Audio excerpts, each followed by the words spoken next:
shule ya upili ya utumishi huko Gilgil zinazochunguzwa na polisi na ambazo zimesababisha wanafunzi 8 wa shule hiyo kukamatwa kwa madai ya kuteketeza bweni la shule na kusababisha vifo vya wanafunzi wenzao 16. Picha hizo zinaonyesha wanafunzi 5 wakitembea kwenye bweni hilo la Merlin Waithera mwendo wa saa 6:10 usiku. Wakati huu wenzao walikuwa wamelala wasijue kilichokuwa kikiendelea. Wanafunzi hao wanafika eneo linalotambulika kama Cube 11 na kusimama kwa muda mfupi huku wakishauriana. Mmoja wao anajaribu kuficha uso. Mkononi wamebeba champali zao.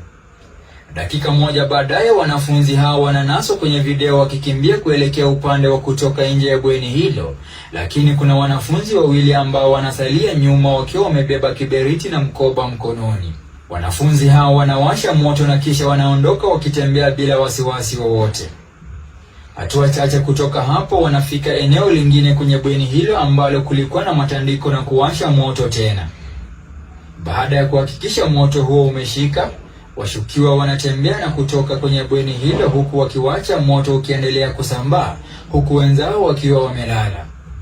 Mwendo wa saa 6:13 moto ulionekana kuendelea kusambaa kwa kasi. Kuna baadhi ya wanafunzi waliogutushwa kutoka kwa usingizi na wanaonekana wakikimbilia usalama wao. Katika chini ya muda wa dakika 5, moto ulikuwa umesambaa na kuwa mkubwa. Wanafunzi wanajaribu kujiokoa na kutoroka kutoka kwa bweni huku moto ukiendelea kusambaa na kuwafikia baadhi